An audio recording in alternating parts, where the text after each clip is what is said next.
It's always said that it's unmannerly to be late for an appointment, and very enriching. I can say it will be very short but very enriching. And therefore, I'll urge the veterans to listen carefully, and at the end of it, I want you to ask questions. We are here today to answer your questions. And whatever we may not be able to do, the military veterans or the Act and other relevant issues that you could be having.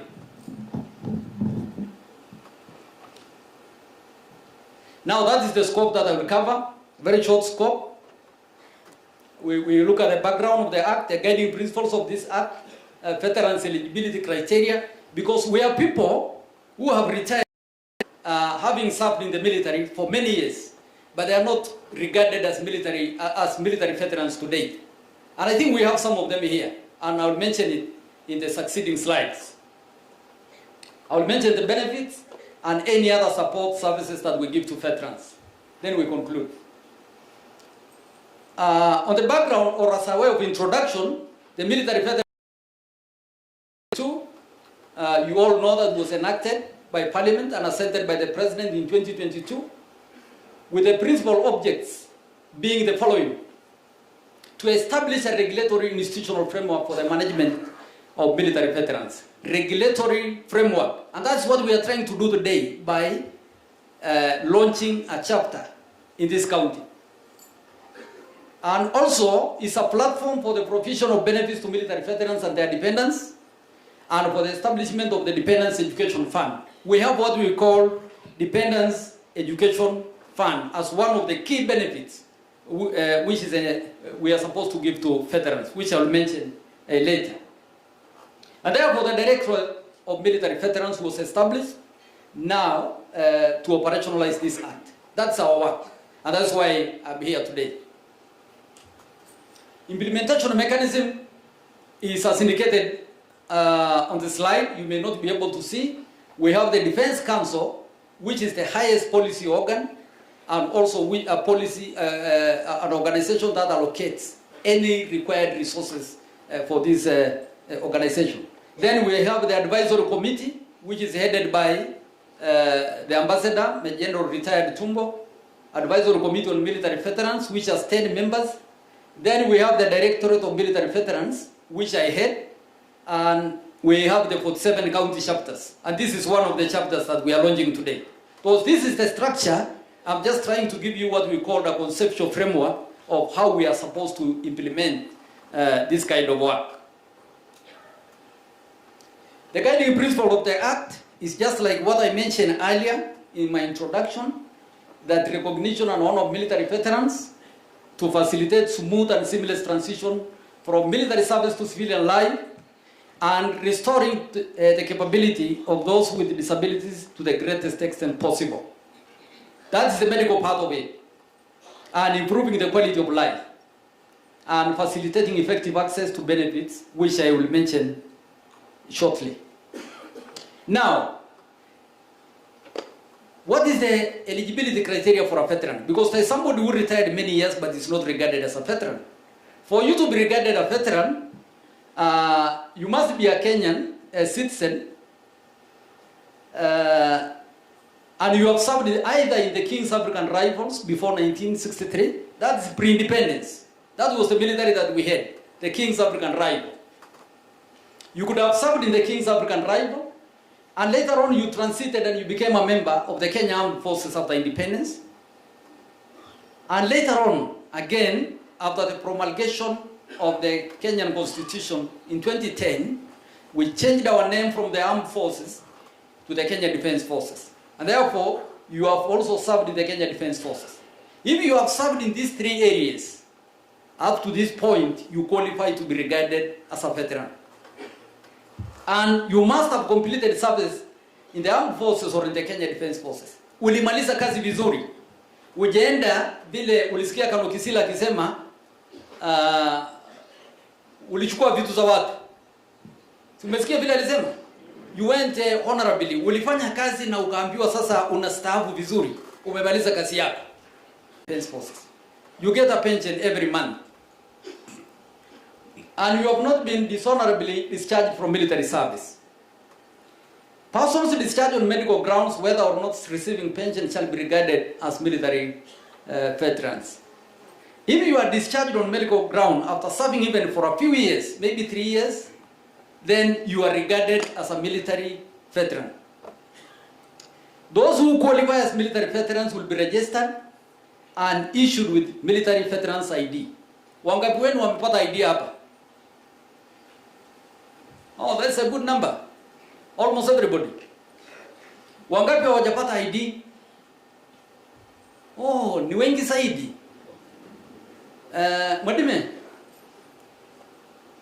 Mwadime, tuko na ile jamaa ya ID hapa leo? Hapo. Now, at this point, allow me just to say that we came with somebody who will take your biometric. That's we'll take your biometric. That's fingerprints and your photographs. If you have been vetted, you see you applied for the ID, but you are not able to travel to Nairobi to come and collect it. Kindly move to that desk for the fingerprints, for the photograph, and we are going to print your ID and we are going to send it to you. Kwa hivyo wale ambao walikuwa wamepitia hiyo process, ameketi wapi? Muende kwa hiyo desk. This ID is quite important. Some people may not know. Wanaona kama ni kitu tu, and that's why I think watu wengi hawajashughulia kuwa ni kitu ya maana. This is a very critical document. I know some of you are working with a red book. Kuna ile kitabu ulipewa wakati uliretire. It's a bulky book. Some of you are working with a green book. Si ndio? Now, how do you work with a book if you can get just a card? Enda fungia hiyo kitabu kwa sanduku, utembee na card. Sawa sawa? Kwa hivyo ni muhimu mupate, na through this ID mutapata some services. Unaweza ingia kambi yoyote ya jeshi bila mtu kuuliza wewe. Ukitaka kuingia kunywa mafuta, unaenda unaweka gari mafuta. Tunakupatia hata ile kitabu ya Defco ya mafuta. Unaingia kwa duka ya Defco, unanunua vitu ile unataka.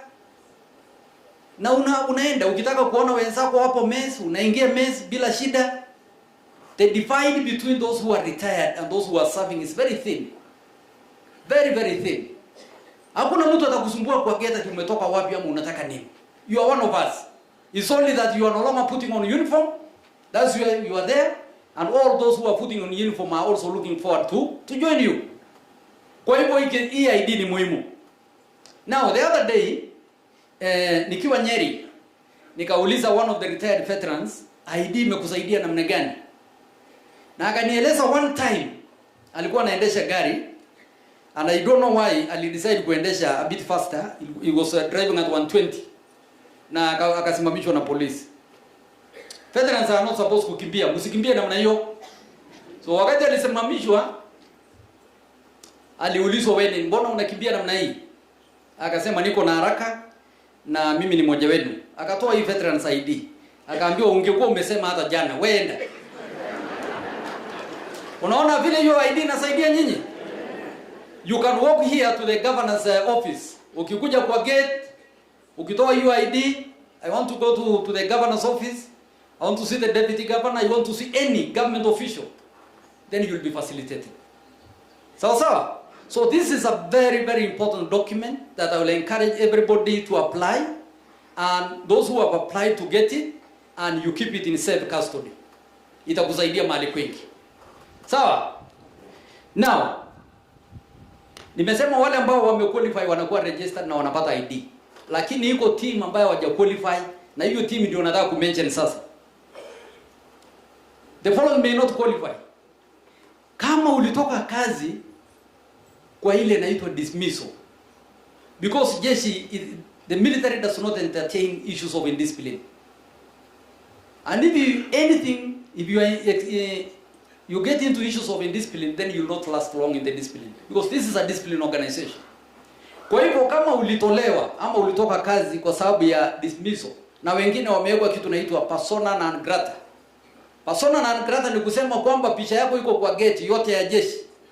Ukikuja kwa any military camp, wakati unataka kuingia unaonekana picha yako iko hapo, unaambiwa no. Tafadhali wewe rudi. Sawa sawa? Kwa hivyo you will not qualify to be a military veteran because every organization must operate within the rules. Kila organization iko na rules zake. Kwa hivyo kama ulikuwa umefunja the rules of the organization and na ukaambiwa uende, then definitely you will not be part of the veterans. Na uchukulie tu kama ile mchezo wa mpira. Ukionyeshwa red card, utabaki kwa uwanja? Utakuwa wapi? But I can see people wale ambao wanapewa red card bado wanataka kubaki kwa uwanja. It's not possible. We operate within the rules of the organization. Kwa hivyo that is one of the points. Termination of commission or discharge under service is no longer required for officers and for service members. Kwa hivyo kama ulipewa kitu inaitwa services no longer required, na hiyo ni kuonea huruma, imeonekana ile kitu umefanya sio nzuri, ama umekuja kuonekana you are not a good soldier, you are not likely to be a good soldier, there is a clause katika ile sheria ya kijeshi ya kusema, ya kupatia CEO na formation commander nafasi ya kusema kwamba he is not likely to be a useful member of the Kenya Defence Forces, kulingana na ile vitu umefanya. Na ikisemekana namna hiyo unaenda nyumbani. Kwa hivyo wale ambao wame experience hiyo, they are not members of veterans. Those convicted of capital offenses by courts of competent authority. What are capital offenses? Umekuja hapa, umefanya makosa kubwa, hiyo inaitwa capital offense. Na maybe katika ukaenda kotini na ikapitishwa na ukafungwa. You have been convicted by the courts or competent authorities of this country. And capital offenses include issues like murder, robbery with violence, rape. Those are just some of the things that are very, very serious. So you'll not be considered as a veteran, and it's important for us to know. Veterans engaged in litigation with the Ministry of Defense or KDF. Umeamuka siku moja ukasema jeshi wamenikosea, napeleka hawa kotini, wameingia kwa shamba yangu ama wamefanya nini. So if you are involved in any litigation with the Ministry of Defense or KDF, then you'll not be regarded as a veteran.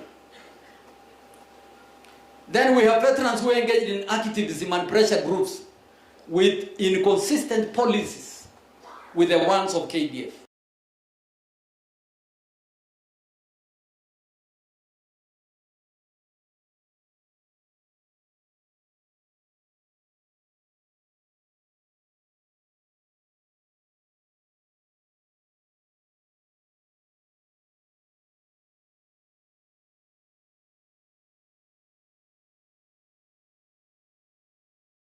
Vile nilisema you must be receiving pension.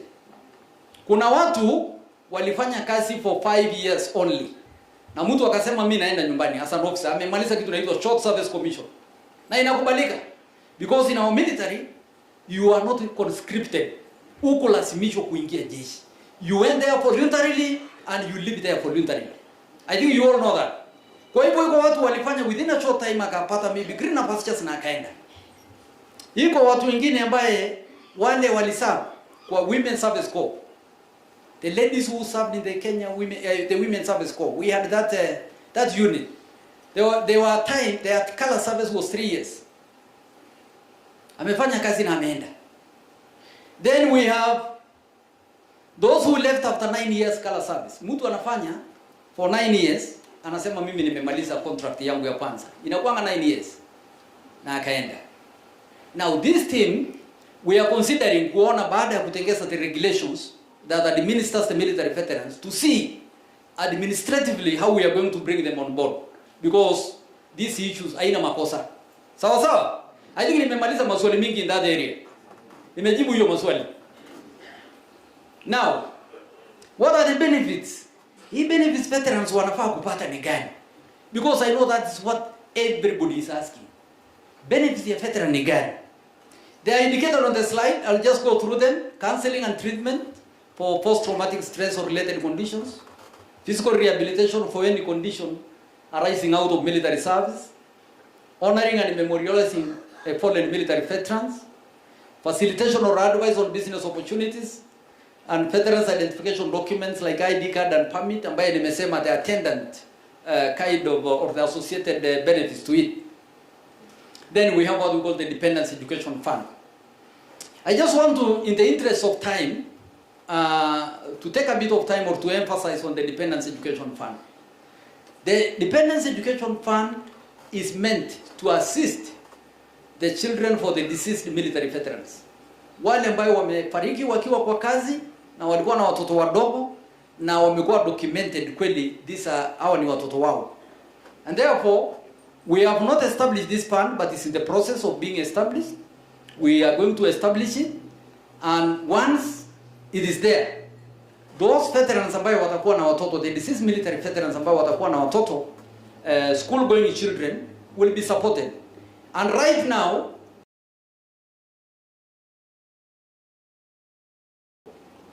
through this fund, when just the act started, the CDF gave an authority for those people with the young children who are school education fund. I think you can see on the slide. Lazima iwe ni watoto wale ambao wamekuwa published kwa part 2 orders. Munaelewa? Marriage certificate kuonyesha huyo mtoto ilikuwa ya deceased military veteran.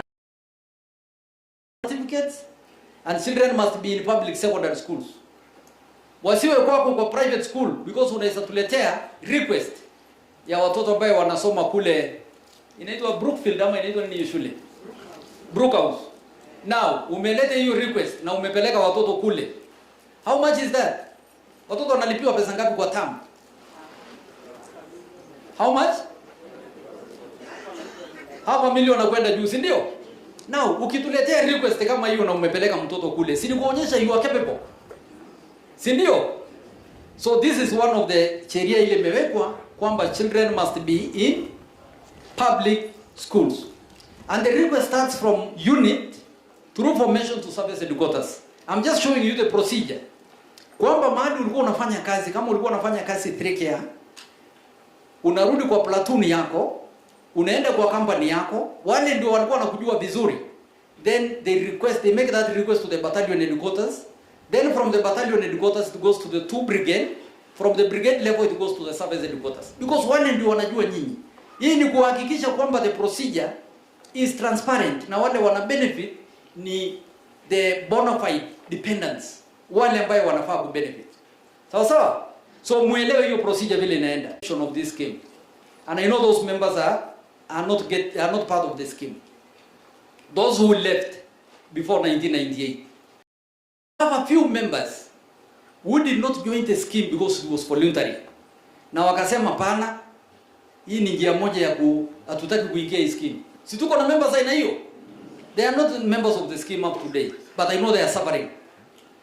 We also have another team, a few members who contributed, but later on they decided that they want now to withdraw their contributions.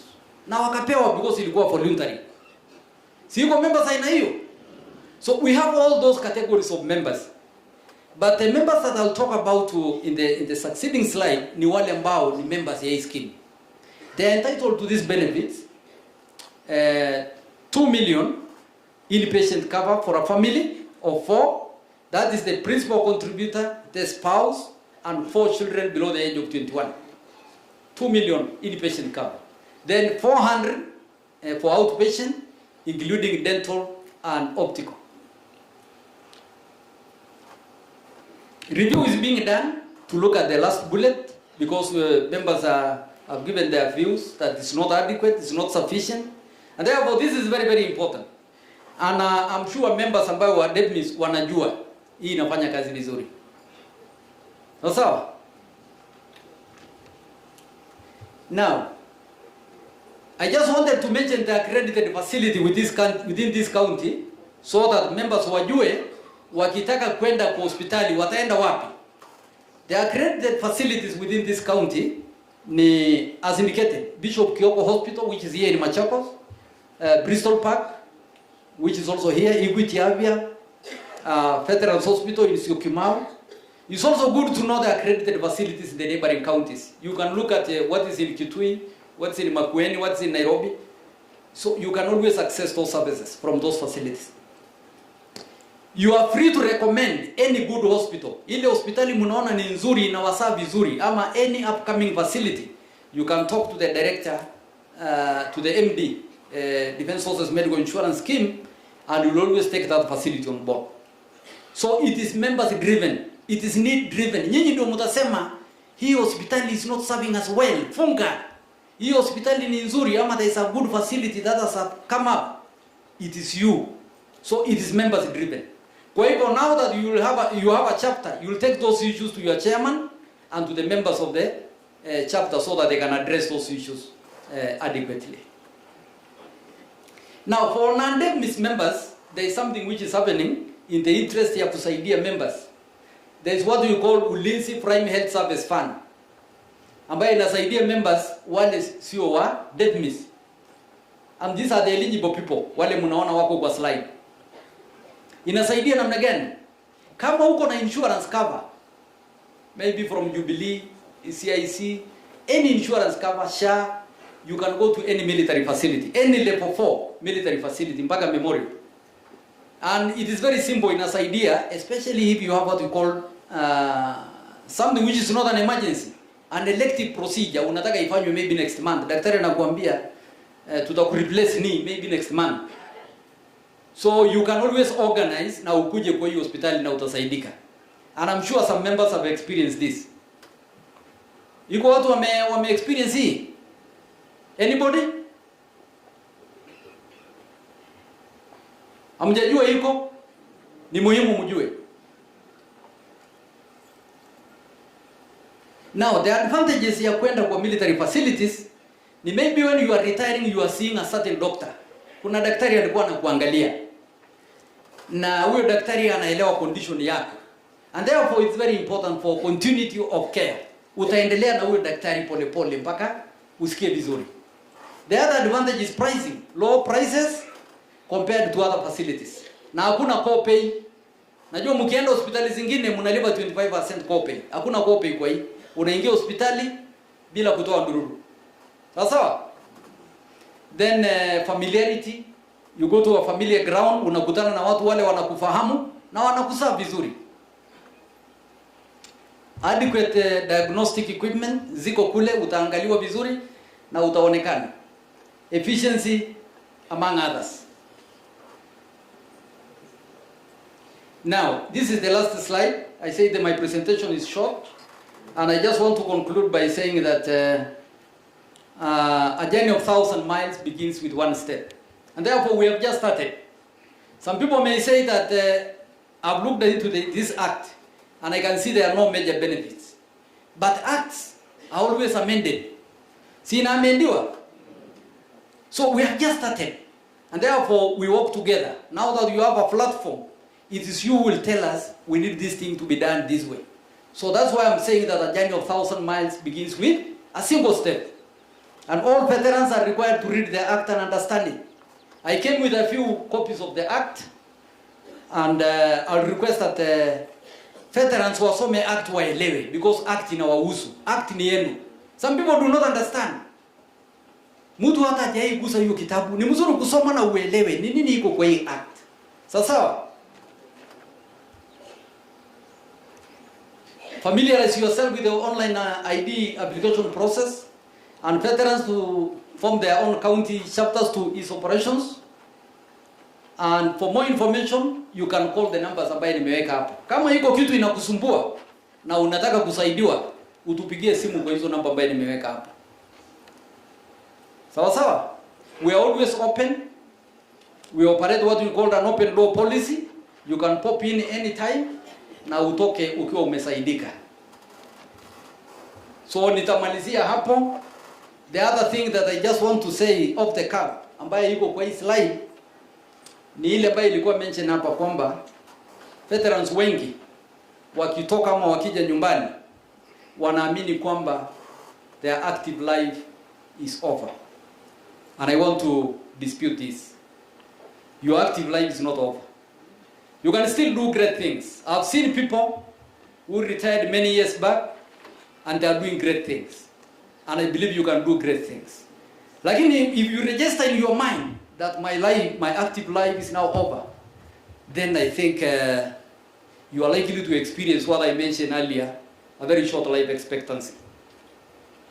Now, the other thing that affects many veterans when they come home is that they indulge themselves in alcohol, what I consider to be destructive habits. They get into destructive habits. Na moja yao ni pombe. Mnanipata? Moja yao ni pombe. I'll request veterans, and this is the message that I always put across whenever I meet veterans, that alcohol is not meant for you.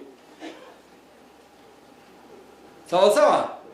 And I've seen veterans wanaamukia pombe mapema. Saa ngapi? Saa ngapi? Now, if you look at that bottle, imeandikwa baada ya, lakini at what point do veterans take it? I'm not preparing to veterans. At what time do people take this thing? Saa ngapi? Ukiamukia unataka ile, kule kwetu kuna ingine watu wanaita cream. Ile cream, ile top cream. Wanataka na wanajua ni mama gani alitengeza jana. So wanaenda kutafuta kwa sababu hiyo ndio inaelewesha vizuri. So hiyo ni kuamukia at 4.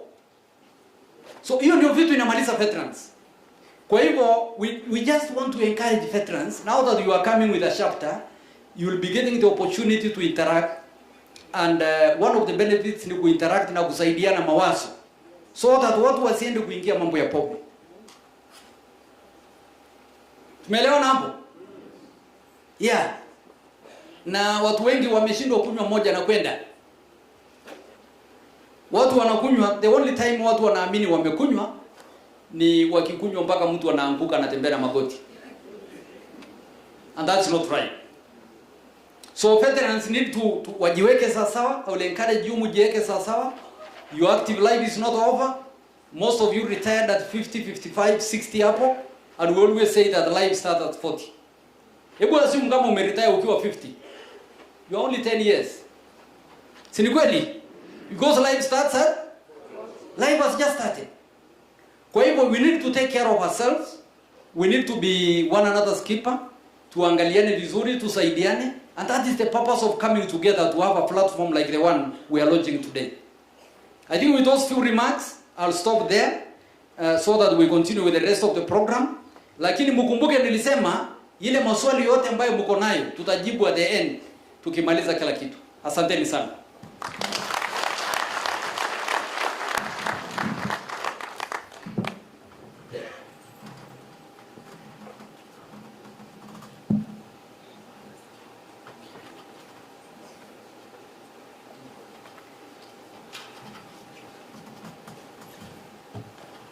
Thank you very much, Moses. Natumaini mezingatia hao mawaidha Brigadier ametoa kwa sisi wote waliostaafu. Kwa sasa ningependa kumwalika patron wa Kitui County, General Joke Bunzi, atusalimie, atuzungumzie. Walianzisha chapter chao mwaka moja uliopita, na nataka kuombea note wana kama tuko sawa.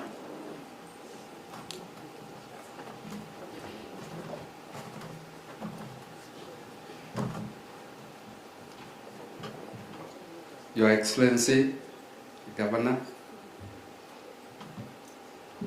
General Officers, or Senior Officers,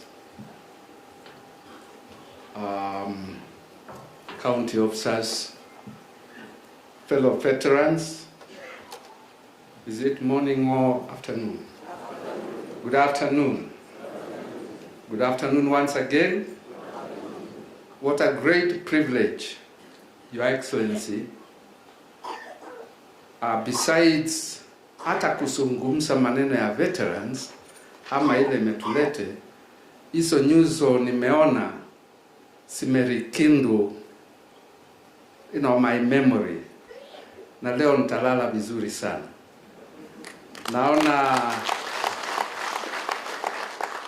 Naona wengi tuliserve pamoja. Reverend, I salute you, Reverend Indolo, senior wetu Meja Kilonzo, Brigadier Dr. Mulyunga aliniandika kazi. I salute you, Brigadier. Na wengi sana kina RCMs, sana. Kwa niaba ya Kitui County tunafurahi sana kuona our sister county ikiinuka also. I believe we were the first, if not the second, to launch our chapter, and so far we have worked cordially with the county government. We've been able to mobilize fellow veterans throughout Kitui County, and at the moment we are at the sub-county level. We have established those offices. We can now have a forum in which we can discuss issues here, veteran, and we are looking forward to cascade down so that we can get to every veteran, and particularly the widows, the families, wote. It is very, very good to be a veteran. And I salute Brigadier Mweu, the issue ametaja, a veteran kwenda kujiunga hasa na watu wa Mungu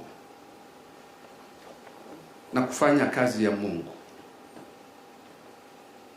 It gives us a lot of encouragement because in us we have a lot of capabilities.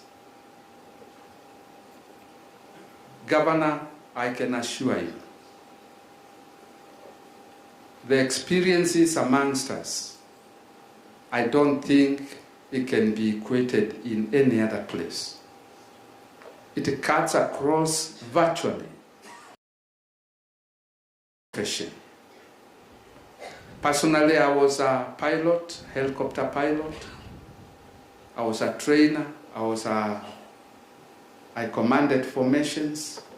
I worked very closely with the chaplains to be taking part in this very important occasion. As a retired general, the government has seen that I can still continue serving in some capacities. I am the chairman of the Defense Forces Pensions and Appeal Committee. Allow me to mention something because it touches on.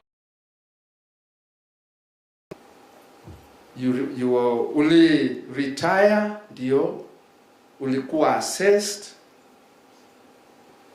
ukapewa disability fulani, ulikuwa umeumia, ukapewa disability, na ulielezwa labda ni 10%, 20%, 50%, namna hiyo. Na baada ya wewe kustaafu, ukaende maumivu mengine. Tuchukue kitu kama diabetes.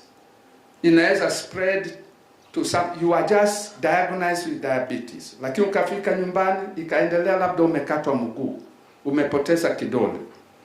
You are supposed to appeal to this board I chair so that we come and reassess you. And you are given a higher percentage. So usiumie nyumbani bila kujua. Na ni mzuri hii maofisi sasa iko ya veterans, tafadhali make use of them wisely. Sumbua Brigadier kabisa is the chairman. Na yeye he knows where to forward that. Na kama wewe ni mmoja wa hao, you are challenged in that way, niko hapa, unione, I'll give you even more details. In much time, I appreciate Madam Governor, kwetu Kitui tunaendelea vizuri veterans, with my chairman, once again please, simama Brigadier, we are doing it very well, a lot of support from fellow veterans, na nyinyi nawaomba msupport the leadership ambao tumeiona. Asante sana, Mungu awabariki.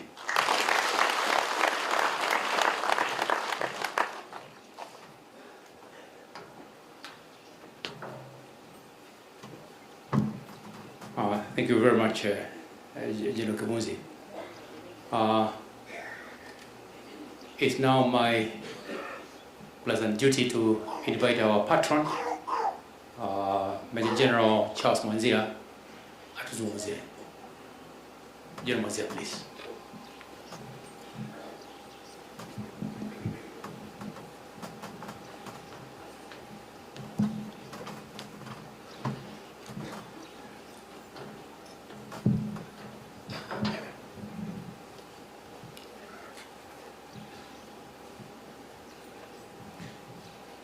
Your Excellency, the Governor, Machakos,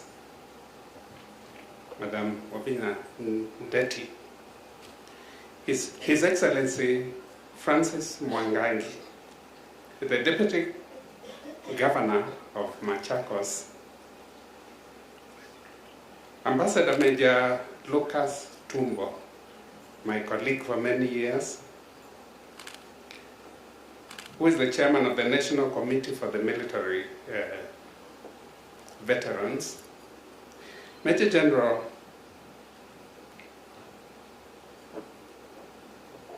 Kibunzi, whom we also worked together for many years, Brigadier Retired Joe Mwe, who is my chairman of the Machakos County Veterans Chapter,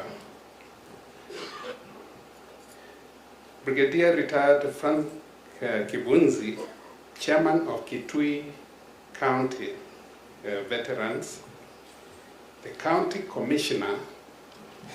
Ma'am, we actually called on your deputy when you were away for a while, and he received us very, very well, and that was after we had met the governor in her office in Machakos. The county officials present here today, members who have come from the government officials, the veterans from all over. These are my colleagues, members of the Kenya Military Veterans and Machakos, senior officers, ladies and gentlemen.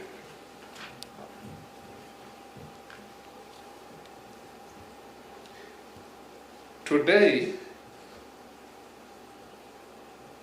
is a proud and historic day, not only to the veterans of Machakos County, but for the entire community, men and women, who have worn the uniform of our nation, armed forces.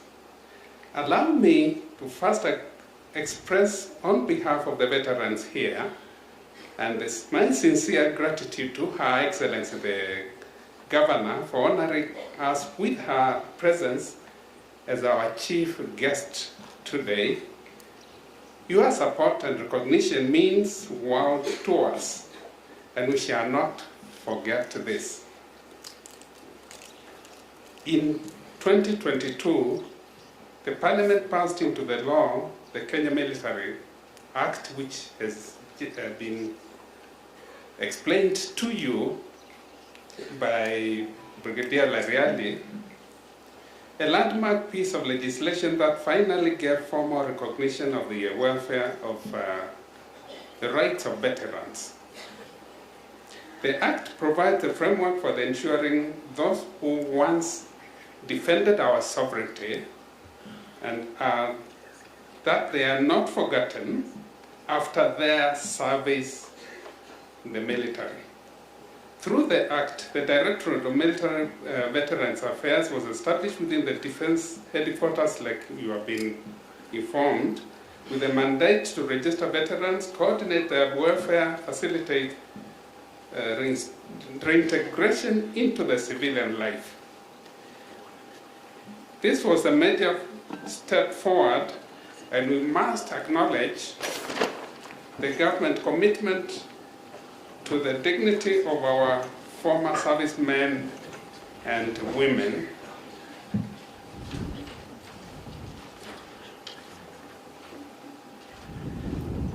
The legislation alone is not enough. For real impact, veterans must be recognized as at grassroots level, standing together and supporting one another and speaking with one voice. This is the formation of the Kenya Military Veterans chapter, which we are launching today. We take our rightful place in our national framework, in the national framework. With the constitution we are unveiling today, we will chart our path focusing on unity of veterans, the welfare programs, partnership with the county government and private sector for the economic development or empowerment of our men and women, former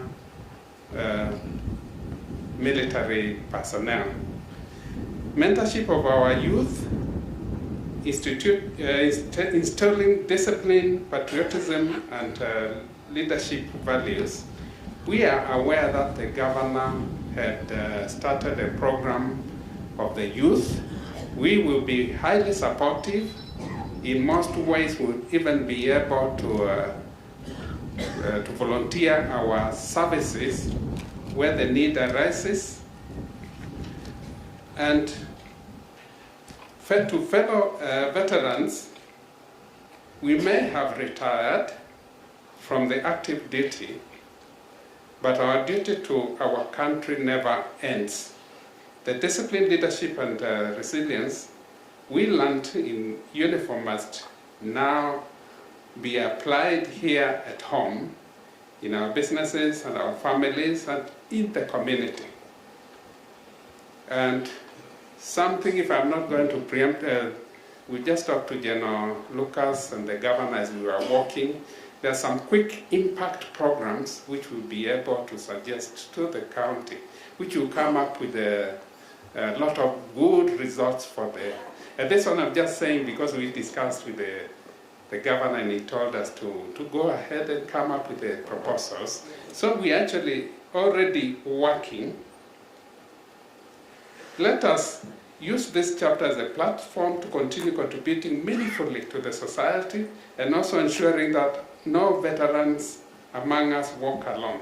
In closing, I want to ensure that as your patron, we will walk with this journey with you. Together we will ensure that the Machakos chapter becomes how we have had others who led in launching, but definitely we are working to make the Machakos chapter a model. What organized veterans can achieve when they remain united in purpose. We thank the chief guest once again for standing with us, and we look forward to building a vibrant future for veterans in this county and beyond. God bless our veterans. God bless Machakos County. God bless Kenya. Thank you very much.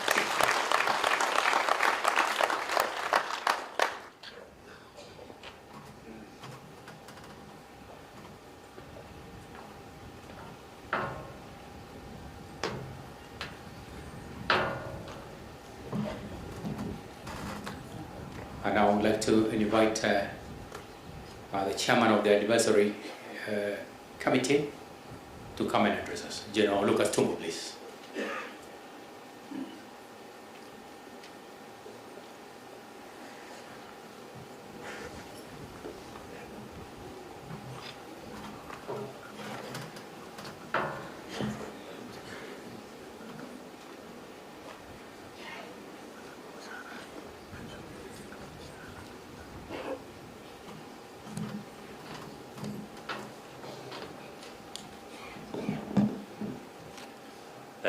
Your Excellency, the Governor of Machakos County, Honorable Vinyandeti, Your Excellency the Deputy Governor, Mr. Mongangi, the General Sula here, General Joe Kifundi, General Mazia, Brigadier Kimazi, Brigadier Veriani, Brigadier Artillery, yeah. Okay. The business community who are here, not forgetting the national government officials and the county government officials. Veterans wenzangu, hamjambo? Hamjambo tena? Mungu ni mwema na kila wakati. Basi kwanza nitaanza na kushukuru governor wa Machakos County for setting the standards. Thank you very much for supporting. And on behalf of these veterans and the veterans of Kenya, wherever they are, I want to thank you for supporting the veterans. Veterans are very important segments in any country of the world. And here in Machakos, Your Excellency, you are blessed, you have so many veterans here. Before I forget, let me talk about the aspect of religion that has been introduced here. Religion is also key. I remember when we served in South Africa with Reverend Dono. When we landed there, I went before them, and Kisila was also there. And the issue was about securing the independence for Namibia, by then Southwest Africa. So Kenya was required to go there, and there was this thing called apartheid. And we used religion to break that, and it was instrumental in doing that. Thank you very much. We also went to Sudan, and there was also a problem. And we used also religion to approach that issue. I'm saying this because he showed that Bible, small one, and I remember what we did. I had some copies of Quran. And the Misriya Arabs were fighting with the people in southern Sudan, a serious war. One day, in the morning, they had killed over 600 people. So I went to talk to them, because we were supposed to intervene. And they told me, because I was putting up a curfew and telling them that I issued a threat that I would wipe them out if they continued. But they told me, last year we killed more than this, and nobody told us those things you are telling us.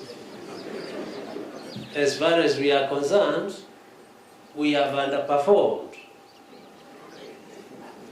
Their performance contract was below what they were supposed to do. So I approached one of the commanders of the Misriya, and we talked. I told him that he was highly equipped, and we had to engage. So I told him, if I were you, the weapons that you have, I would be having copies of the Quran, that now. And we agreed and sorted out the whole thing that day. So that is the role of religion, very important. Although sometimes we would find ourselves also praying, asking God, God, if for any reason what I'm facing, you feel for any reason you are not going to support me, don't support the enemy. Leave us alone. And that used to you know, you go knowing that if God is not on your side, you also not going to be on the side of the other fellow. So you are left alone to sort each other out. The issues of national interests, which is very important. The most important national interest part is the survival of this great country of ours. If Kenya does not survive, nothing else matters. So everything else that you call interest revolves around that single interest, the survival. Now, you can miniaturize that to the family level. If your family does not survive, then nothing else matters. It ends there. Let me talk about the veterans, your contribution to the society, because we continue to serve the people of Kenya faithfully and truthfully. Our oath of office is still intact to serve this great country in whatever capacity. I understand most of the veterans went into farming, which is very important. Food security is what we are talking about now. So food security, you know, if people have not eaten, you cannot use any weapon system to control them. You can't. But if they have eaten, then they are easy because they go to school. People who have not eaten, watu ambao hawajakula wanaweza soma kweli? Watu hawajakula wanaweza sikia amri yoyote? Hapana. Na watu hawajasoma hawana uhusiano na Mungu. Si ni kweli? Umewahi kukuta watu kwa kanisa hawajakula? Reverend nafikiri hata wewe hujaenda kwa kanisa ukiwa hujakula, sio? Because you need energy to deliver the message. So that's what we are talking about.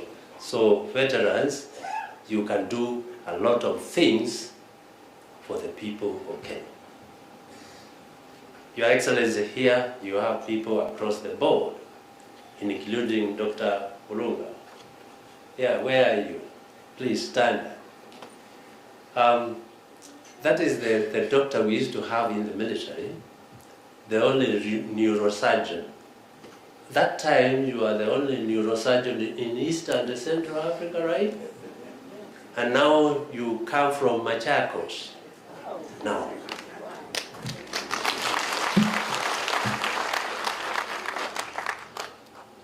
There are many other specialties here and the trends. These people can do a lot of things for the people of Kenya.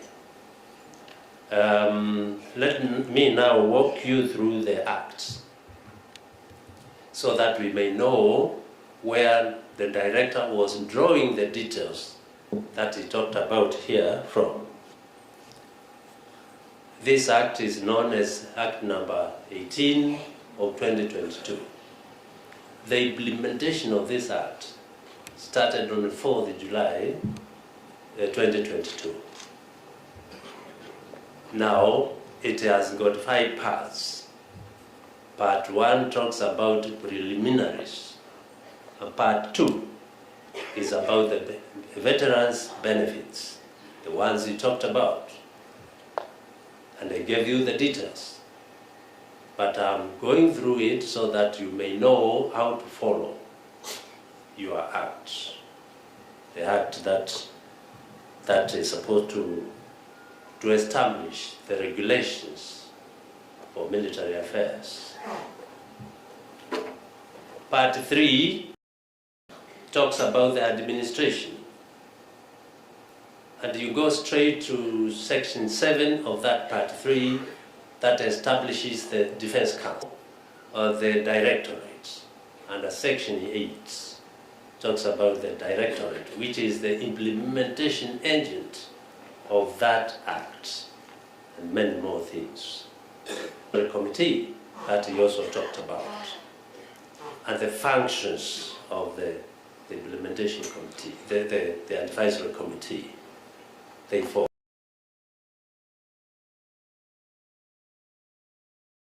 kind of nexus between the serving and the veterans was established by this act.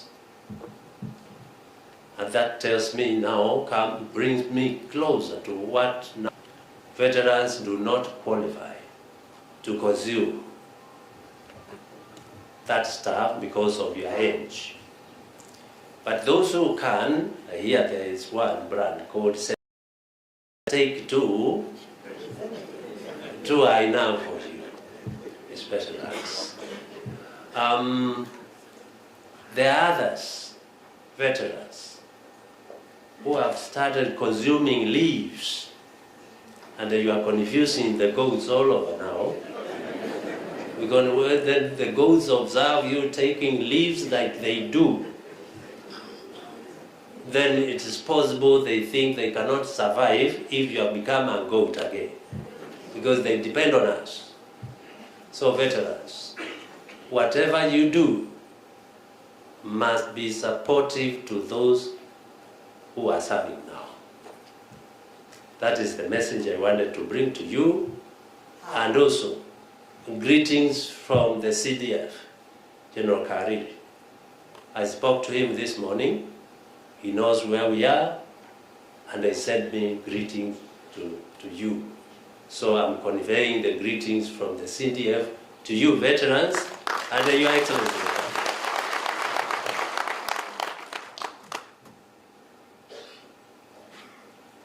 Part 4 of that act talks about the education funds. Education funds for the children, and he has talked about that.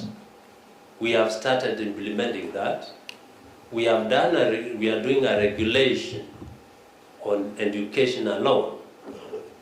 Then when we go to part 5, which is about regulations, you do not implement acts without the regulations and the policies. We have done that already. We have established those, including the regulation for education. And the regulations that talks about across the board, talks about your welfare in detail. We have done that.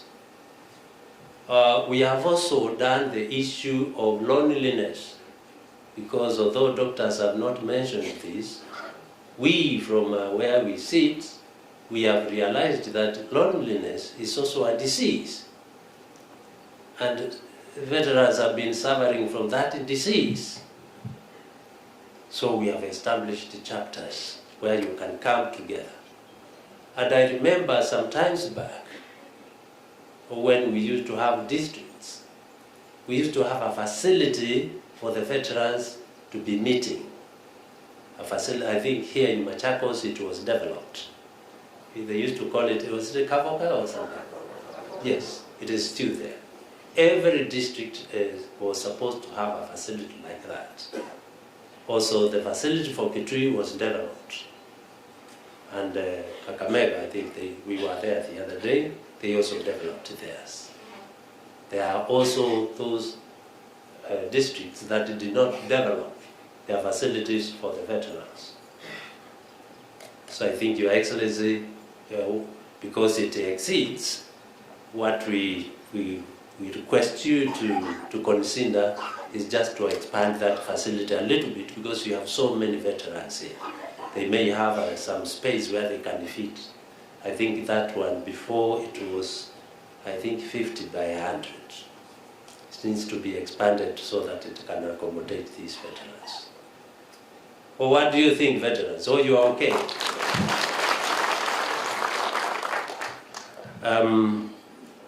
So basically that is what we have been doing.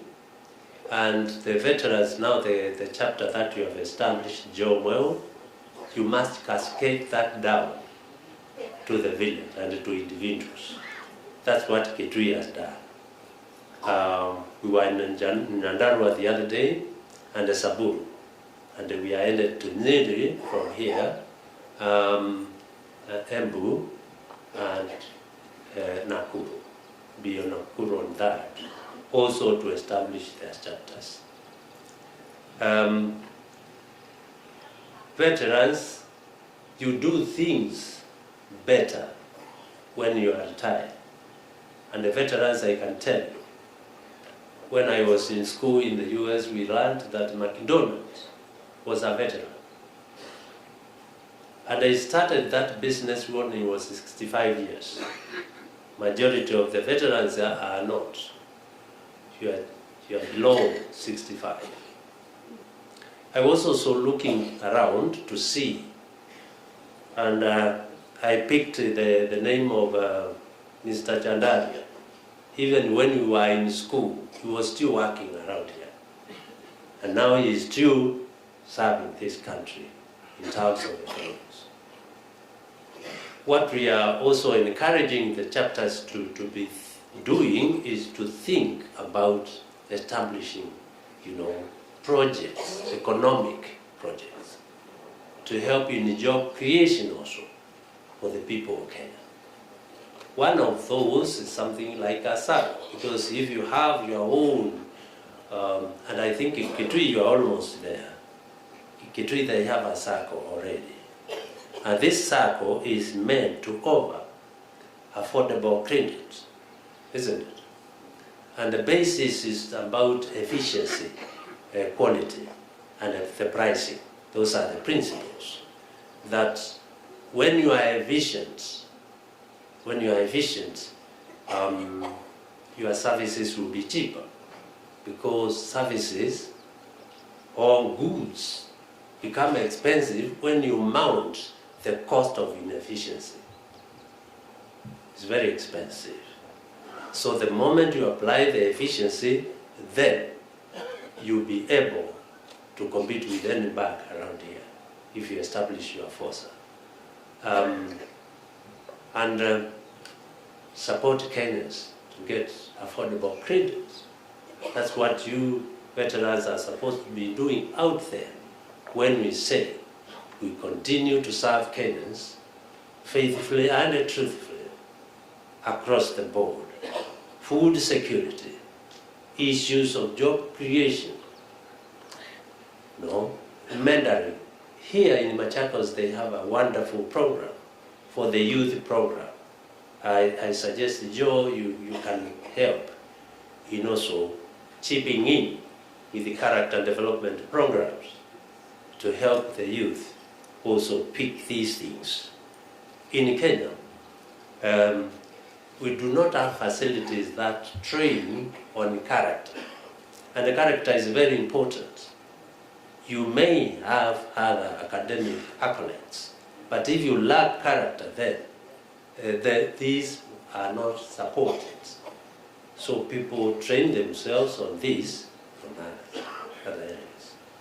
You are the only people who have done that extensively, character development.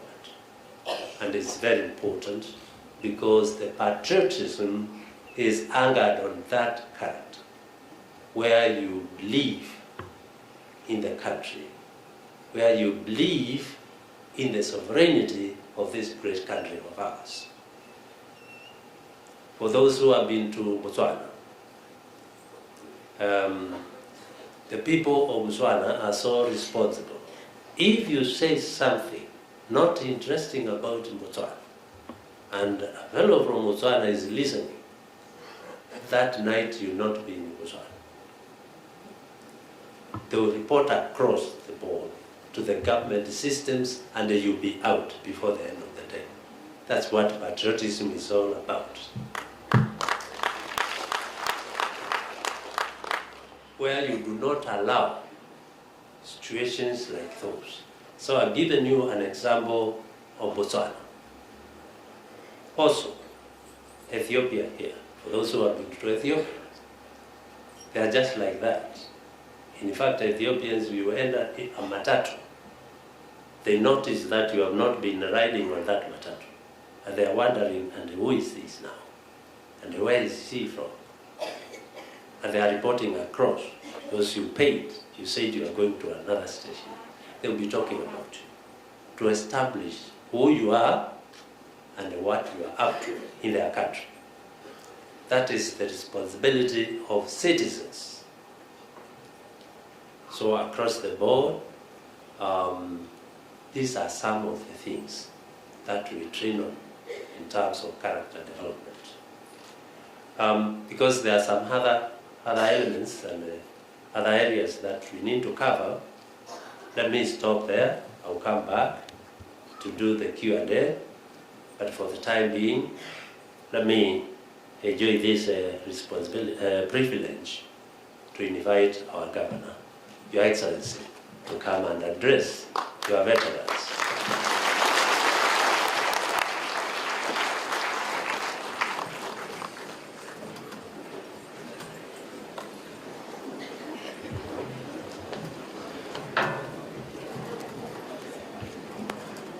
Ladies and gentlemen, I present the Governor.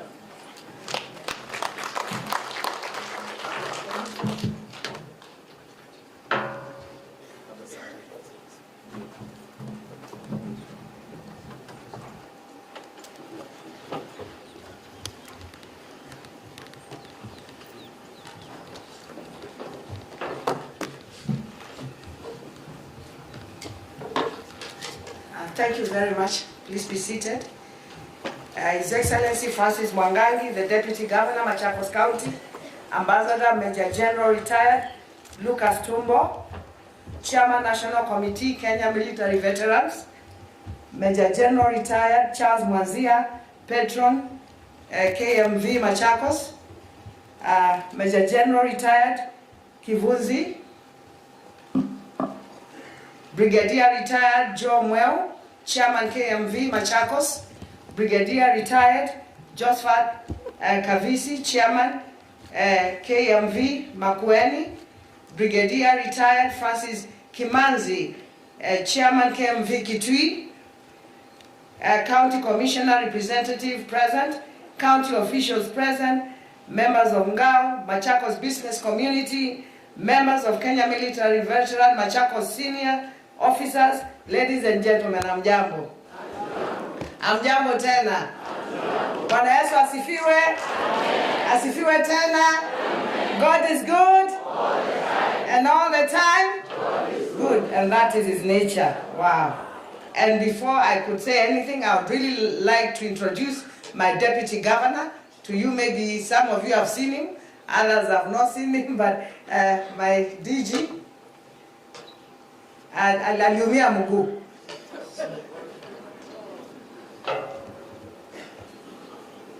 Sasa, you know, he's the one who runs for me. Sasa namwambia akiumia mguu nani atanikimbilia?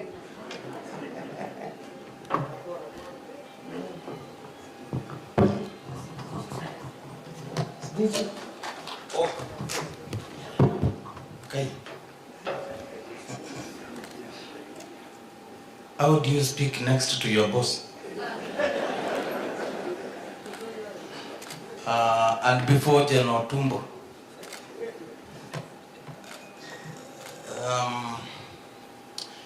Your Excellency and the senior officers of our military veterans and your families and my colleagues from the county government. I want to say just one thing. I've just been told I'm being introduced. And what I'm saying, first I start by appreciating you, Your Excellency. The fact that you allowed this event to be here, it means you value our veterans and their families. The fact that you have suspended everything else today to be here with the General Tumbo and the rest of the generals and the officers and their families, it means a lot. Allow me to have a request on their behalf, because I know, and in case I go overboard, usiningonge. Next year, next to office of the governor here is Machakos New City. And I know, Your Excellency, you are championing a lot of investments there, even including our national government officers. I request instead of expanding that other one there, you allocated them land here. And don't stop there. I know your capability and capacity.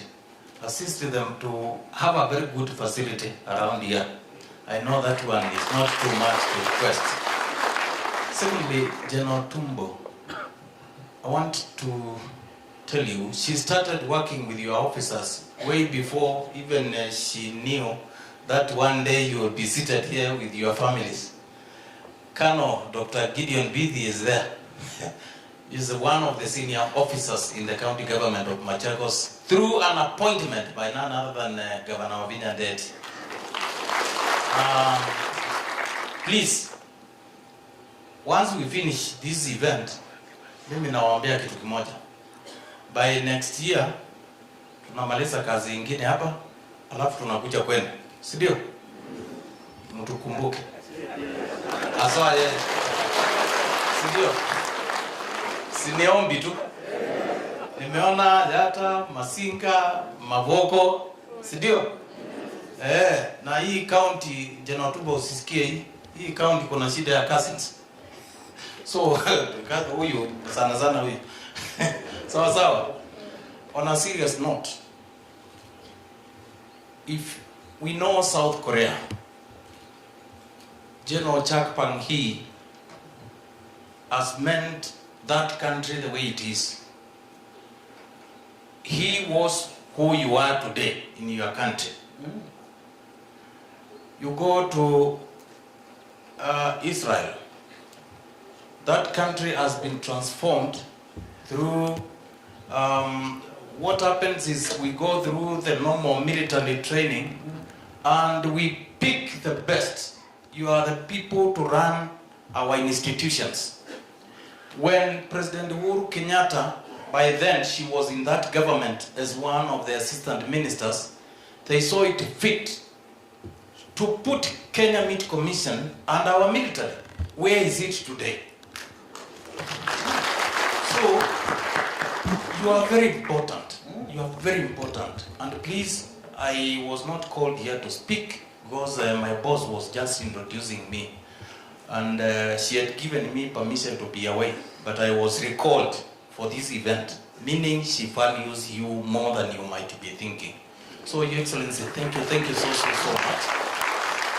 I want to thank you from the bottom of my heart. Not very many governors would want to see their deputies anywhere near. They are there to, not to be heard, not even to be seen. But you allow me, I do some things, sometimes not very good, sometimes not. So thank you so much, Your Excellency. Thank you. Thank you so much, Your Excellency, my able Deputy Governor. It is my distinct honor and privilege to stand before you today as we gather for a moment of profound significance, not only for Machakos County, but for the great Republic of Kenya. Today, we do more than hold a ceremony. We are making history. We officially launched the Kenya Military Veteran Machakos Chapter, and at the same time, unveil its constitution, a living document that will guide, inspire, safeguard the noble work of this chapter for generations to come. Ladies and gentlemen, this is not just an occasion. It is a celebration of courage. It is a tribute to sacrifice. It is the reaffirmation of unbreakable bond, the bond of those who once stood in uniform, shoulder to shoulder, in service of our flag, our people, and our motherland, Kenya. As Governor of Machakos, I stand here not only as a leader, but also as a grateful citizen of a nation secured by your bravery. I want to reaffirm firmly and without reservation, my administration unwavering commitment to working with our veterans.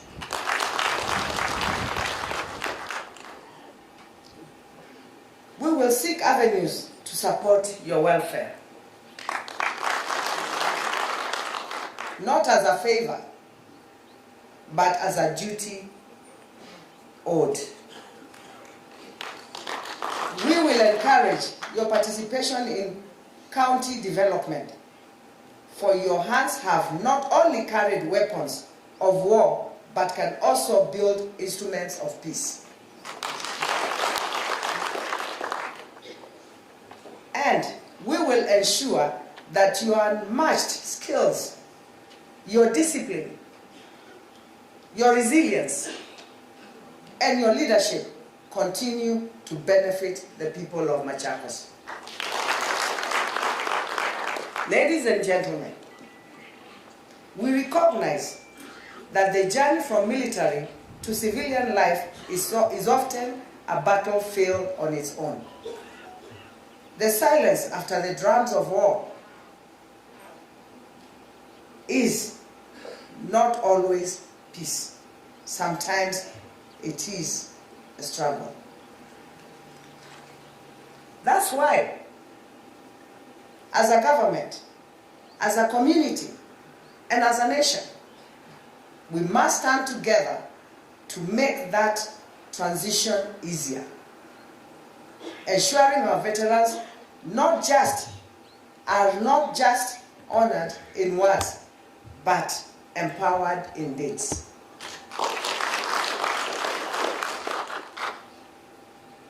To the gallant serving members of Kenya Defence Forces who are with us today, let this chapter stand as a shining promise.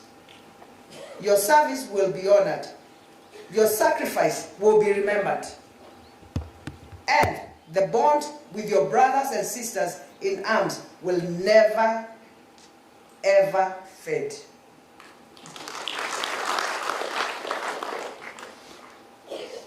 And to our veterans, I say this with all my heart. Your mission is not over. You still have a role to play in shaping our communities, in mentoring our youth, in leading with the same values that once made you proud to salute our flag: discipline, integrity, courage, and duty. Ladies and gentlemen, indeed, as Field Marshal Dedan Kimathi once declared, and I quote, "The journey to freedom is full of sacrifices, tears, hunger, clothes full of lies, blood, and death." You, our veterans, understand those words better than anyone, for you have walked the journey.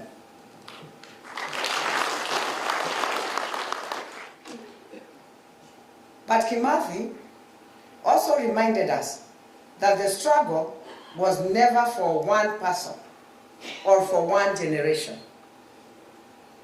In his own words, and I quote, "I consider myself a great African patriot fighting not for the liberation of Kenya alone, but for East Africa and the rest of the continent."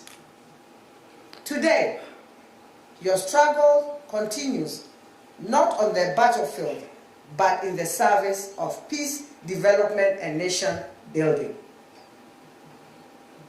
The battlefield may have changed, but the fight for progress, for unity, and for dignity continues. And in that fight, we need you. Ladies and gentlemen, as we officially launch the Kenya Military Veteran Machakos chapter, let us walk forward together with unity, commitment, and pride. Let us ensure that the sacrifices of our heroes are never forgotten. Let us ensure that their wisdom is never wasted. And let us ensure that the legacy engraved in courage, written in loyalty, and sealed in patriotism lives through the generations to come. May our God bless our veterans, may our God bless Machakos, and may our God bless the blessed Republic of Kenya. Asanteni sana. Yangu ni kushukuru na kusema asante sana our veterans. I think our generals have spoken here. When you go to retire, you know, people anafikiria when you retire maisha imeisha. No, that is when life begins. You have time with your children. You have time with your grandchildren. You expand your businesses. You have even time to go to church and do your own things. But if you close yourself into a cocoon, then you destroy yourself. It's only you who can destroy your soul.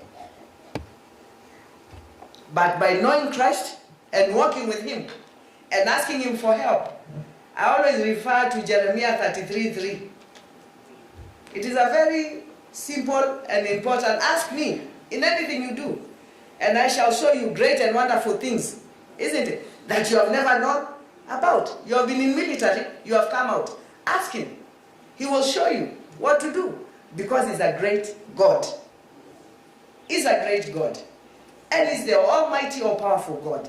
So let us stand in Christ, because He's the only one who can show us the way. Today, maybe no one ever believed a woman could be the governor of Machakos. But through the grace of God, I am the governor. And I just pray to God, and I keep on telling Him, God, let me do your will and not my will. So when my time comes, when I come, you tell me, well done, my daughter. You did it. And that is what we need to do that's what we need to do as veterans. You know, we have had a lot of issues with our young men and women. Where you are, you're respected. You're honored where you are. Even if you're older than some of these young people, you can be their friends and change them. Sometimes, yes, I am the governor of Machakos, but I go down to their level. They want me to dance with them, I dance with them. They want us to sit on the floor, we sit on the floor, so that we can understand each other. And talk to each other, not at each other. And we walk the journey. You have a responsibility. Your responsibility in this country, especially teaching our children about patriotism, it is not finished. Yeah? It is not faded until it is faded. Kwa hivyo, mko na kazi ya kutusaidia, your leaders in your own right. So help us in whatever you can do. As the governor of Machakos, I'll always try my best. On health, we have said we are going to devolve health. We are working on having a level 4 hospital in every ward. And that is devolving health, where we can put the dispensaries. Tumeanza kuweka dispensaries huko chini. And what I would maybe want to make you understand on health, the medicines you can be given in level 2 are not the same medicines you can be given in level 3 or level 4. Because they are different. Like in level 2 you have nurses, level 3s you have clinical officers, level 5 you have doctors, level 4 you have doctors, and even level 5. So, kuna dawa nurse cannot give you in level 2. So, if you need also help where you are, endanisha na hiyo kiwango, so that you can get the medicines that you can, especially in level 3 for pressure, blood pressure, sugar, and all that. We have decided to devolve health and medicine, because most of our people from the ground now suffer with pressure and blood pressure na sukari. Here in Machakos, I'm building a level 6 hospital. It's on the 2nd floor, which is going to be a teaching and referral hospital, which will be like Kenyatta Hospital. Tumeanza, it's at the city, and we also want to have an oncology center there. Why? Because most of our people are dying of cancer. We need to have a specialized hospital there, even renal and all that, so the level 6, and our children can also be trained there. And we're also looking at it as an income generating facility for us to support the other hospitals. There will be private and there will be the general, like Kenyatta National Hospital. About health care workers, we have tried to promote and also employed more because we had a shortage of that. Where we are doing the level 4, we'll have X-ray, we'll have ultrasound, we'll have theaters, we'll have wards. If you go like Mwala now, when you go to like Mwala level 4, you'll find an X-ray machine there. Most people have had to travel all the way from maybe Yata, Masinga and all that to come to Machakos level 5 to get services.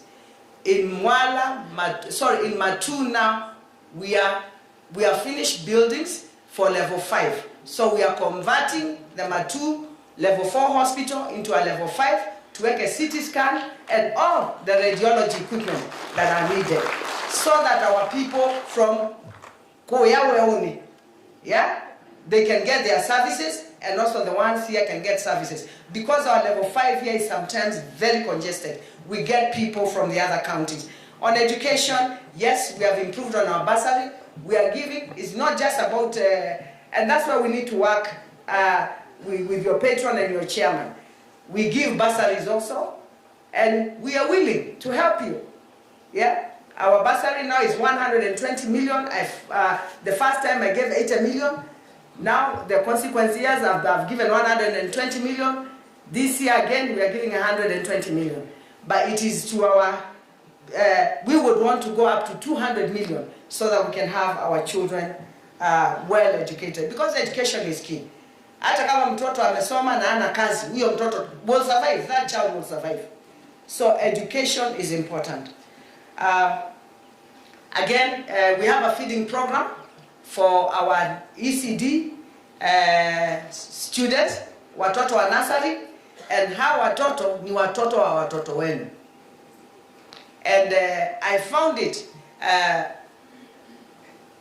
very, it was very sad when I came as a governor of Machakos. I had so many young men and women killing themselves, committing suicide. So I asked, why are these young children committing suicide all over? Because they have had children and they cannot feed them. You go home, bibi anakuangalia, wewe ni mtoto, bibi ni mtoto, na mko na mtoto, and you cannot feed. So what did I decide? I decided to give my ECD children milk twice a week, na mchele na maharagwe, what I could afford as the governor of Machakos. So more than 46,000 of our children, the number moved, when I started giving food, the number moved from 37,000, 37,000 to 48,900. And I'm sure now the number has even gone up. That is on education. MYS, of course, we have said we are going to work with you on our Machakos Youth Service. We need, you have worked on character building. We know you can help our young people. The last cohort we took 1,000. This cohort we are taking 1,500 youth, and we need your services. There are some areas that we are not even doing well, and I think I've consulted you. Kuna mahali mnatusaidia huko kwa garage zetu, our garages and equipment, because you should not reinvent the wheel. Use people who have been there, isn't it, to help you. So I've said we are not going to reinvent the wheel, because if you come, you're going to rub on our staff what you learned, because also the Kenya government invested in you, isn't it? And it invested heavily. So why would we let that experience just go to waste? On water and sanitation, I have done more than 130 dams, and if you go to every ward, you will find them. I have done more than 43 wells, which one of it is in Mwala, the mill. You have water on this side and this side, people are doing irrigation. Here in Machakos, we just say, chakula mezani, pesa mfukoni. Yeah? And we are telling our people to make use of our dams, in our dams, and west, we have done value addition to make a samaki. Yeah? So the people are already, some of them I saw in some dams, they have already started fishing. If these young people go and do fishing there, they can sell some fish and get some money. So we have to look at many ways of helping our young people. We have also trained over 1,200 youth on border driving and digital. And we are moving more on digital training because we know with their phones, we want them to use their phones wisely, not to use them to do bad things. So we are capturing most of them, and we are doing digital training for them. On the roads, since I came as a governor, I've been able to do Kinka Road, which is complete tarmac. Kadhiani Zaikoni Road, complete tarmac. Tala Township Road is complete tarmac. Police Gossip Loop Road is ongoing. Katangi Kidhimani Road is ongoing. And this I've only done in a matter of 3 years. The recarpeting of Machakos Bus Park completed. Recarpeting of Avenue Road to People's Park.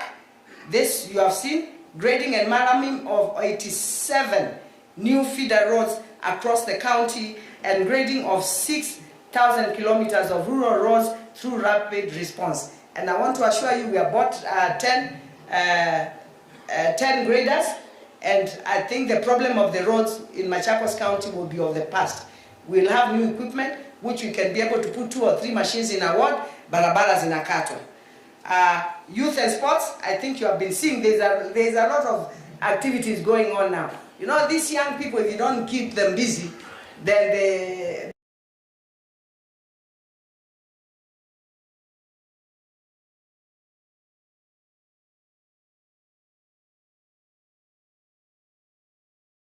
we are the winner, and we start from the wards. And here we have more than, every year we are doing close to, we are doing about 640 teams. That is close to maybe 13,000. Yeah? 14,000 youth of 640 teams. Those are the ones that play in Machakos, and we award in every stage from ward to sub-county and to county. At the county, they get 1 million for each team, the men and the women. Number 2, they get 500, and number 3, they get 300,000.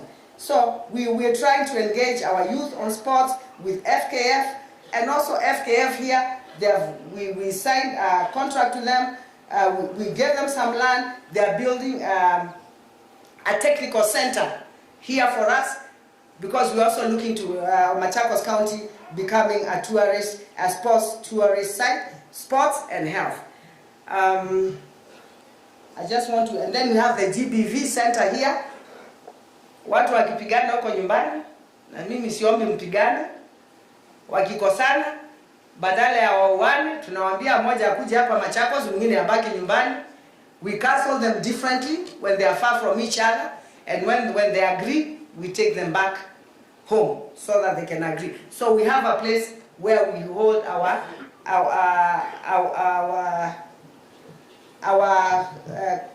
people who have gone through gender-based violence.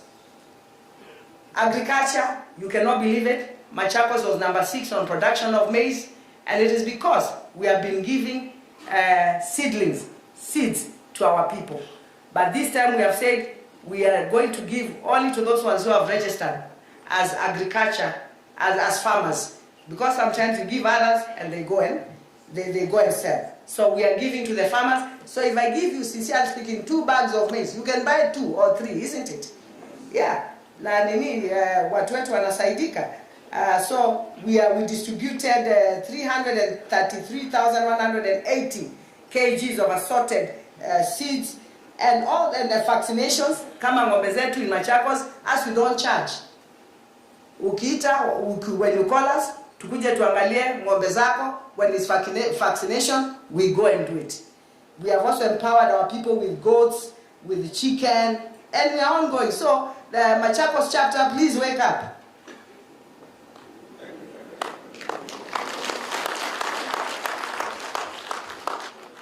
You have come close to mama, stay close to mama. And we'll be able to work together to empower you. So there's a lot we have done in agriculture and also on lands development.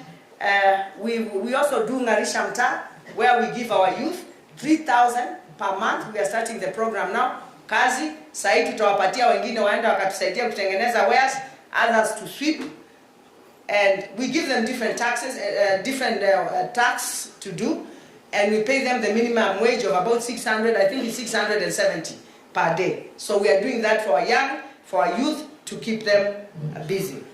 Devolution, we have said we are constructing offices in every sub-county.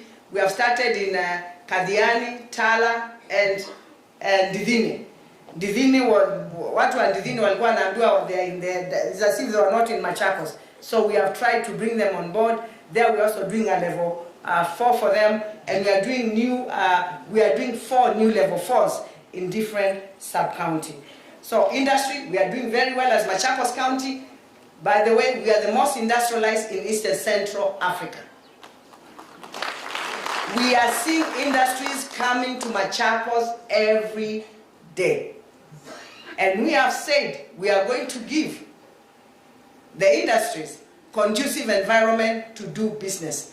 Every mistake we find, we tighten. Mali tunaona iko shida, tunaenda tukitighten. Unajua, you need to just go correcting that every day. At the city here, we have the kites, we have our go-downs that we are going to, it's almost finished. Yeah, where we are going to start manufacturing of, and that one we are working in collaboration with the national government. They removed 250 million, we removed 250 million. It is almost complete now. We are going to do value addition to our products there at the kites. At the city also there, I've told you we are doing the level 6, which is Kenyatta National Hospital. We are doing also there the sports complex, where we will have an international size swimming pool. That one is almost complete, is casted. An international swimming pool, standards, indoor games, and outdoor, and also a stadium. The stadium will be the second phase. So we have a lot of programs that we are doing as a county. And what we have just said as Machakos County, we need to place ourselves as a destination for health tourism and also sports tourism. We are next to Nairobi. Yeah? When there is an overflow in Nairobi, we should have good stadiums here where people can move from Nairobi to Machakos. And also God has blessed Machakos. We are just in the right place. We are next to the Mombasa Road, SGR is here, airport is here. You can go to Tanzania, you can go to Congo through Mombasa Road, you can take your things to the port. So we're calling on people you look for investors to come and invest in our city, be the ambassadors of Machakos County for us to have more investors. We have started doing digital hubs. We have a state-of-the-art digital hub at the river. When you have time, you can pass there. I just wanted to brief you just more on some of the things that we are doing. Today was your day, not my day, but I said as a governor, since you're my people, it is also very important for me to let you know what you're doing. Yes, you have asked for the land. I'll give you, you want 5 or 10?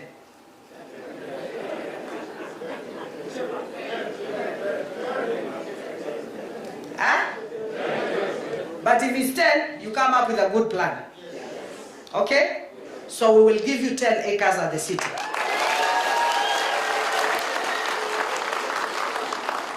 Sasa isinimewekea foundation. Hiyo nje ingine tutatembea pamoja by the grace of God. We will walk the journey together. I am your daughter. I am a daughter of, my father was in the Second World War. Kwa hivyo mimi ni mtoto wa askari bwana. Mimi ni mtoto wa askari. Na mjue hapa mko hapa. Isn't it? My brother is the one who used to know his number. I forgot, and he used to tell us what his number was when he was in the army. He died at 105, but he could still remember the number that he had. My brother is here. He was also, he's a veteran also. Raphael Musyogi Ndeti.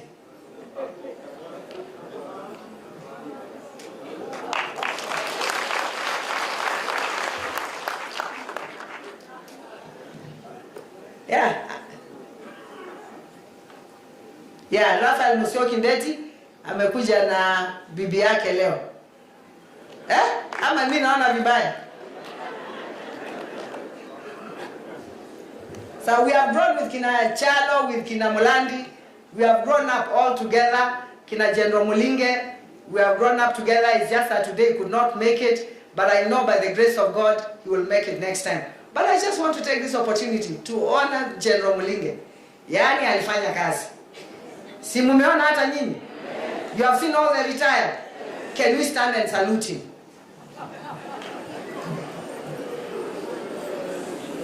Si mzee alifanya kazi? Mzee aliangalia watu wake, si ndio? And I'm sure most of you were there courtesy General and also General Ndolo. You know, we had very good generals who set the foundation, and we pray for them, and we ask God to rest their souls in eternal peace. Asanteni sana. And we'll continue working for the better of our people. Asanteni sana. Asante sana Gavana, nikakuomba tafadhali uremain hapo tu because the next session kuja hapo. Naomba hii ndio wakati umefika sasa ya kulaunch Machakos chapter.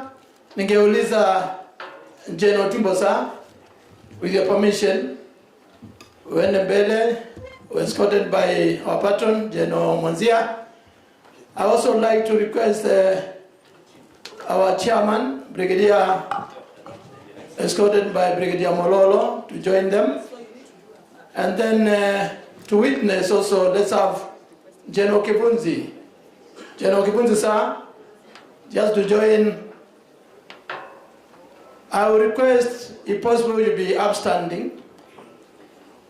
And Kano Njira Maingi and Kano Musyoka.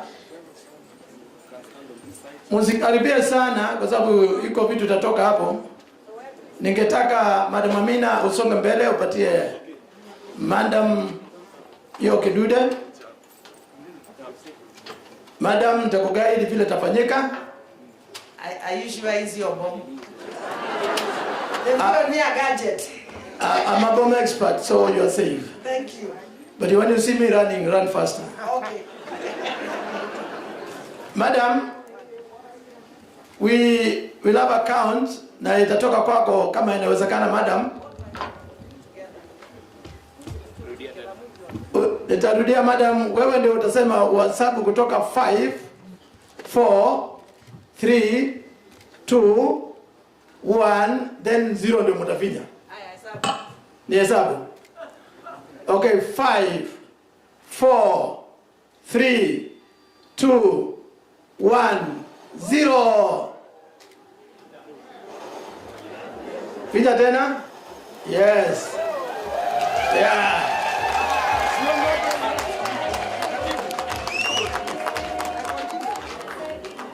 Sasa hiyo. Endelea tena madam. Yes. Baada 5. Simupige makofi na upige duru.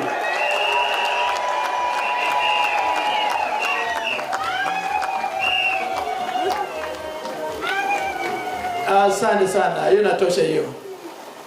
Then itaisha.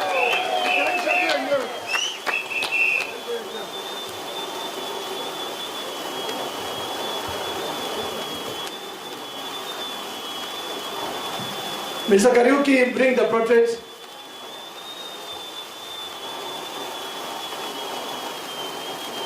Yeah, we have the constitution which will be handed over to our patron by the national chairman, sir, being witnessed by our governor. That's our constitution.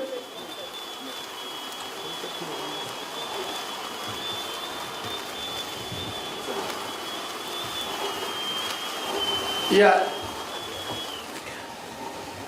That is our constitution, instrument of power, to be given to our patron. And then the patron will hand over to the chairman. It's being witnessed by Brigadier Mololo, Kano Maingi, and Kano Musyoka.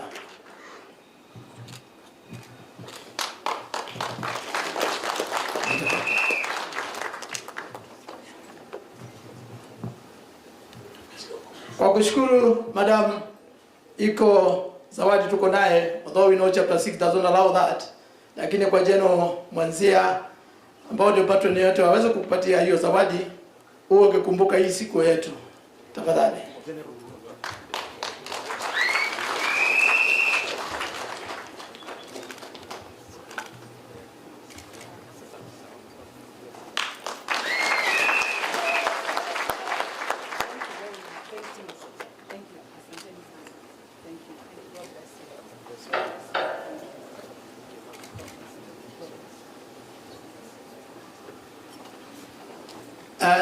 Nafikiri madam alikuwa amemaliza kusema, tumeshukuru sana. Now we can take your seat. You can take your seat. You need to go officially. Alafu apige picha na ile plaque.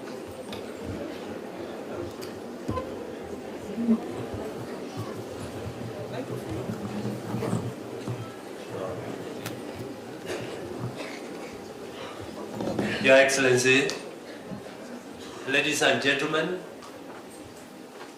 the Machakos County Chapter is officially launched.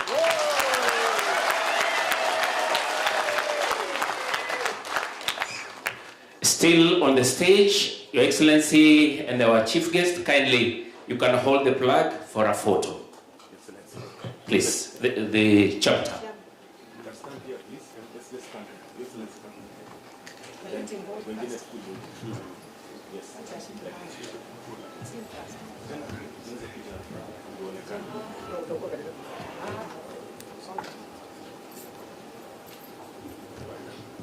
Let's move in. Karibiane, please.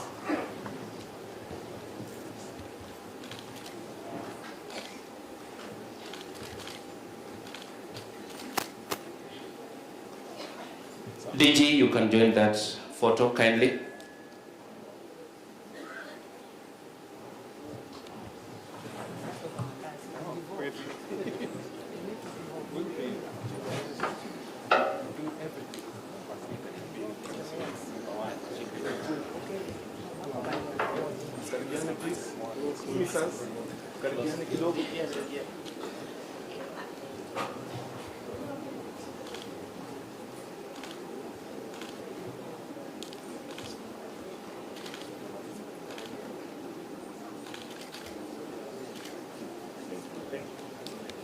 You can take your seat.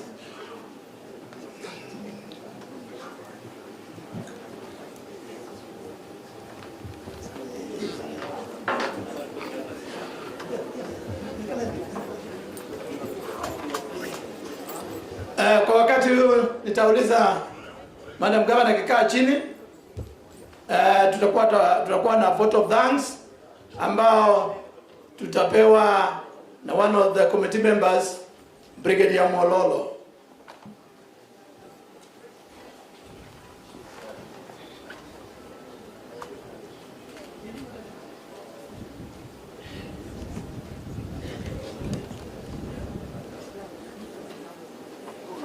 Na watu warudi, watu waje kwenda, tujamaliza bado, tafadhali. Watu waje kurudi. Hatujamaliza function yetu, tumelaunch tu. Iko announcements mzuri zitakuwa zikitangazwa. Tafadhali. Wale mko mbali mrudi.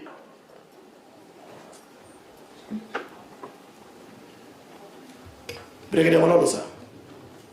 Your Excellency, the Governor Machakos, chake mwake juwaanda, tugo? Haya, ni mwono mundu ndo kwa thi. Yune kiwa kindu kita wa ambush. Kwa jeshi yeta wa impromptu speech. Newa inenga ni vote of thanks na negwa moyo.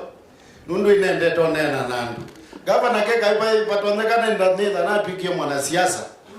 Lakini nundu wakalaka discipline tina bundi miaka Yesu. Yue neka le Air Force miaka 38.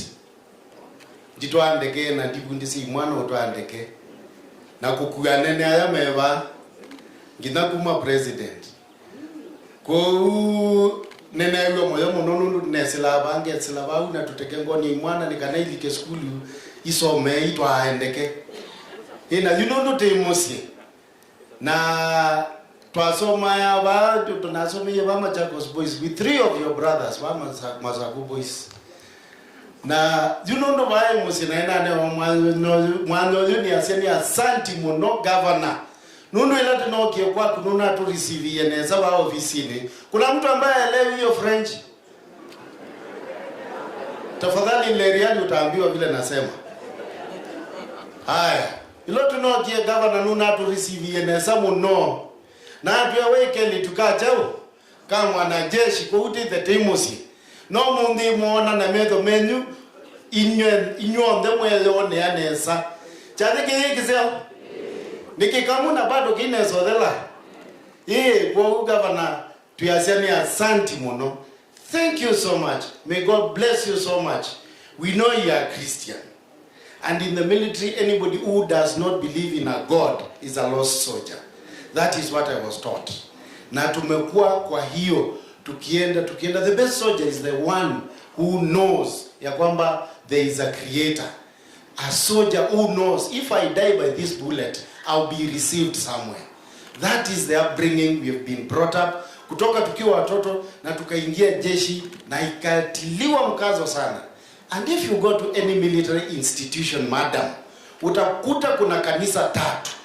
There is a Catholic church, there is a Protestant church, and there will be a mosque.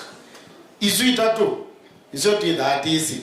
Either we Protestant we na bandu ba, whether we Catholic we bandu. Either we Muslim we bola nyonda, mwe Sunni kana mwe cho pamwe. Protestant pamwe. Catholics on either we were nini kopande kaki Catholic pamwe ta ku madam. Unaona? Yuko upi that we eto nesa madam. Nani watakuwa nesa? Na ndene makwa ba kana we na resources. Resources ya umemeba au menaka andu mebithitwe makegandhi andu mabibithitwe makavya na andu mesi ubibithia angi na ime ukuea siana ilo tunenga siana isi ukuita Machakos Youth Service tiso mithiana tiinenga mwelekeo nokese iwangi matuatie matia kina mwololo matuike mabregedia matuike mageneral maumite Machakos Youth Service mathingitha malike jeshi na maitwa ndege zute na maitwa matinga na maitwa meli cia navy kila kindu chonde. Kwa madam, thank you so much. Si to appreciate madam. Eta wa Her Excellency. Naito teta na kuya jeshi mem. Kwa mem asante sana.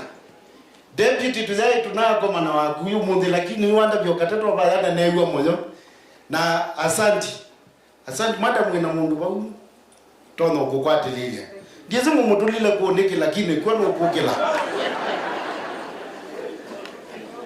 kwa nemu muno deputy together na kuba titinde lava ange tukatike kalobati kekalana beka kekao tikalava yakaze ba golf club go bau tikilete kila kinete etenge wanzeo undu be ukindu wako uliano kata kwa tuine na siasa igi nundu itwe iwe a political. Haya madam utaniruhusu to thank the senior officers here, the generals who are here present from the directorate huko hao wazee wawili wamekaa hapo, Ambassador General Tumbo na director military affairs. Hao watu wametusaidia sana. Asanteni sana. You have given us encouragement and you set the standards by starting off in Kitui. General Givunzi, tatwa na helicopters kuya 50 SCB. Kwibona ndiye kwibundezi otwa helicopter. Usiwa imenta wakwa. Tidhu kumakuna ukimu Air Force na atwa kuna na manda otwa helicopter tulatu nini anatungwa Air Force. General Givunzi, we appreciate you. Asante sana.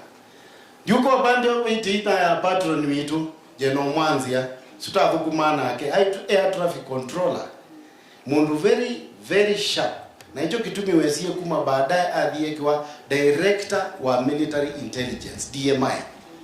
He a very polished general. We are very proud of him. These are the people kutoka watu wa kina Mulinga kina Ndolo. Those are the people we look to for encouragement. ukasia juju nienda keka imbika kwa usubikete. Those are the people we've been following. They are our mentors. They have brought us up very well. Kukona paratroopers amwiye, he used to jump from a serviceable aircraft. Ndekendina anangika lakini wadhanuka. They are very courageous people. He is a very good disciplinarian. Now wakosea, no, they be punished. You cannot go free. So he is a disciplinarian. He is our leader now in Machakos. So the troops around here have got a commander in him, General Mweu, Brigadier General Mweu. Aya, George Maingi, he is the deputy of Mweu. George, sijui kama watu wamekuona. Hebu simama, wewe ni mrefu utaonekana.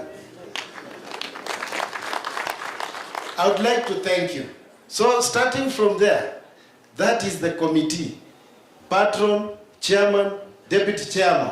And we would like to thank Kimanzi. Usiwe waami. Either kudukungi wangamia kuki kikosi kwa brigade. That is another disciplinarian. Natwa mukite muno. Nundu asya, if you volunteer for work and you make a mistake, you will be punished. Now imagine umejitolea. But you are punished for it. Mugona. Winandwaseo muno aswi mama neighbor maitone wabaje dimani. Ana toastite ma veterans wamu the nongi bwa to things yakendo. Ena mzee ungiwi baya. Eva. Kabandi. Haya. Wiva Musyoka. Kano Musyoka usitu na bukuma na ke National Defense University tulioka kuma. Niwona admin officer aungamie university sio the logistics sindu traidi Musyoka wenda logistics. He is very capable. Next to him is a logistician, Major Henry Moya. Ni wakuma ba asewa ba nini kusio muomo. Lakini adhamia ba ya mutitoni. Henry tatukuma na ke Air Force atambita kuma retire the rank of a major. Na ke is a very capable officer, logistician par excellence. Usiwa make sure kanani na equipment. When I want to go to fly, I have my helmet, I have my flying suit, I have my boots, I have my gloves. A very good gentleman. He has done a very good job here. He has been our treasurer. Tumpigie makofi. Na kwa sababu madam siwezi ongea juu ya kila mtu. Kinyota uko hapo? Huyo tulikuwa tunafanya na yeye Air Force pia, is an air traffic controller. Kano Kinyota. So I would like to thank everybody in the front, second row, third row, mpaka the 40th row. Asanteni sana veterans. Kwa discipline mzuri. Mulikuja on time. Nilishangaa sana nikiingia pale naona basi ya Kangundo Boys. Well done. And remember what General Kivunzi has told you. He is in one committee, hiyo ni appeals. Kabla iende kwa appeal itapitia kwa committee ingine ambayo mimi ni member. So if you have any medical issues, if you have any issues ambao unajua hazikuangaliwa au kufanyiwa board na kuna mahali unaumwa, maybe vile Kivuzi amesema maybe hata umeenda mpaka umekatwa vidole, tafadhali tuone. Ikitoka kwangu nitapeleka kwa Kivuzi. Sawa sawa? Veterans wengine si mmeniona na mmesaidika. Asanteni na Mungu awabariki. Governor, wacha niachie hapa. God bless you.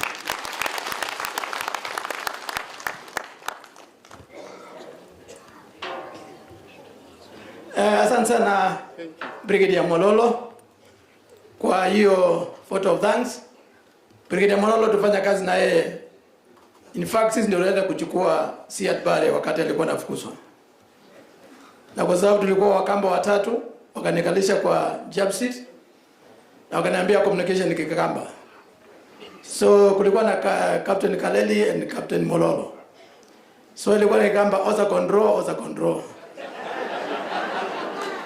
Na tukaenda na tukarudi. At this juncture, nashukuru sana kwa kusikiza hii sauti yangu. Lakini iko mtu mmoja assembly ameniambia iko mtu anaongea kama mimi.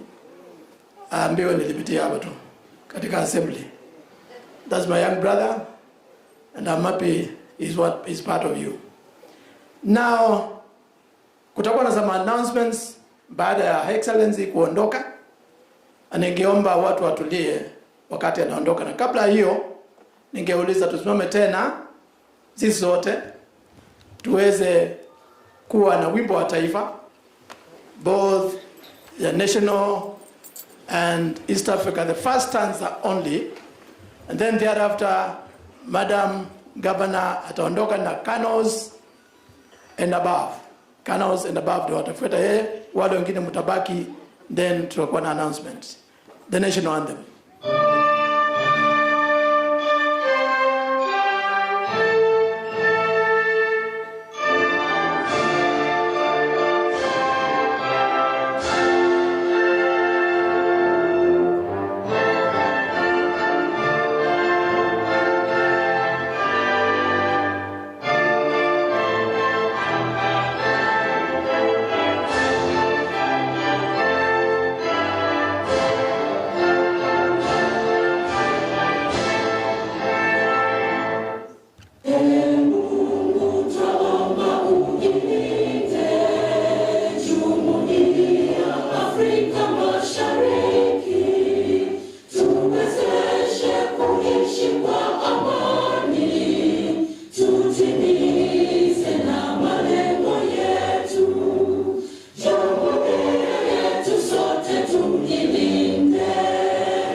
Asante sana.